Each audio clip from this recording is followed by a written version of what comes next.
ladies and gentlemen. It's good to see you this evening. Thank you all for coming. We're grateful for the encouragement that we've received from Lord Roberts and from Mr. Rossendale. There is one more person who arguably is missing tonight.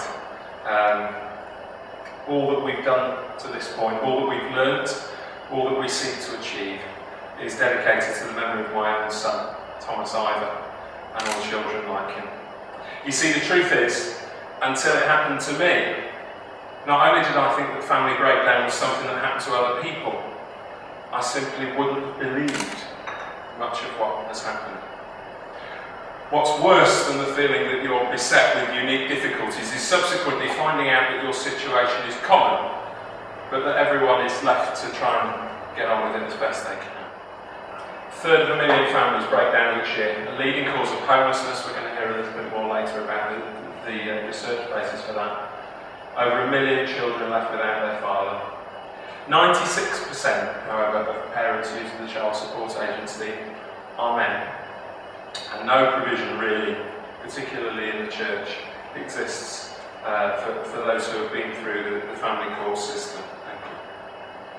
So, all those fathers are out there. They're living in our communities, they're in our streets, they're in our workplaces, they're in our churches.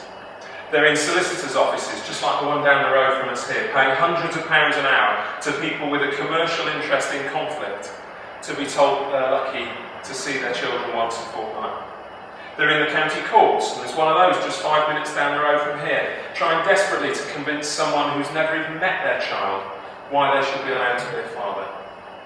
They're in courts, which treat unsubstantiated allegations as if they were convictions, accused of harassment, violence, neglect, and incompetence.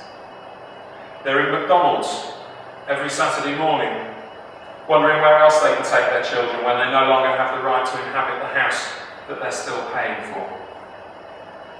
They're in homes with empty rooms and little beds that haven't been slept in, a doormat they dread to lift the post from, visited by court bailiffs and police, and visiting helpless GPs who can but dole out the antidepressants.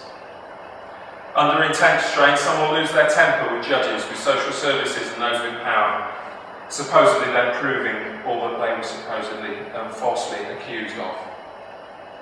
Exhausted emotionally and financially, some have to endure the agony of walking away from the fight to see, let alone parent, their children.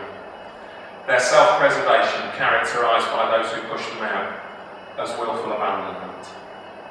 Sad statistics tell us too that many of them end up on the streets or under trains.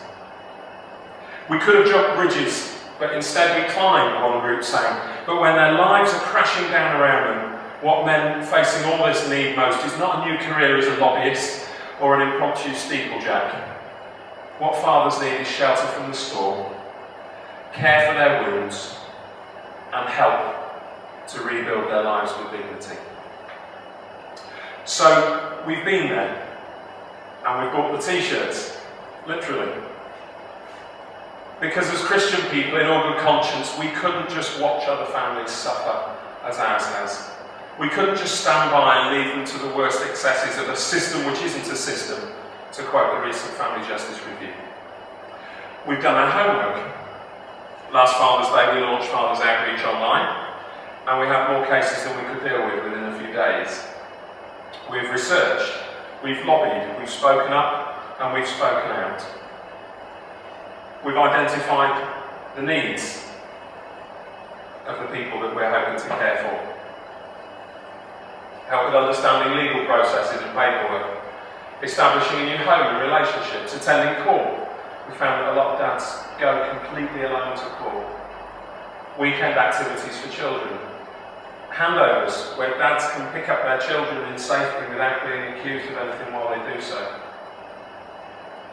And the pastoral elements of dealing with grief, loneliness, depression and illness, and doing it all on a shoestring. But most of all, people wanted somebody to talk to. A little later, Katie's going to introduce the specific initial programme which we're starting this week in Romford. But for now I'll say this, The law needs to change in very many ways, not least because within society, men are being pushed quietly to the margins. We see green shoots from the present government, and we're really pleased at the support that we've received from some of the parliamentarians we've mentioned tonight already. But people are still seeing their families put through the manual of what we euphemistically call family justice. And so we're delighted that in a pioneering step in the faith community, Romford Salvation Army have offered us not only a home, but a community and a family to join us to deliver this, our first pilot community programme for fathers, their children and their families, with no connection to the family justice system, but a great deal of experience of it. And so with this unique partnership, we draw on famous words from the Salvation Army's founder, William Booth. While fathers and grandparents weep, as they do now, we'll be there with them. While little children hunger for loving relationships taken from them, we'll be there, supporting the families fighting to be there for their children. While families go to court, in and out, as they do now, we'll be there, helping them to navigate, bear, and ultimately to get out of the system. While lives are quietly decimated by loss, while fatherless children form their families on the streets, while there remains one dark soul facing family breakdown alone, we will be there, working with them and speaking up for them. In the name of the loving Father God, we will be there. And we start being there by being here in Romford.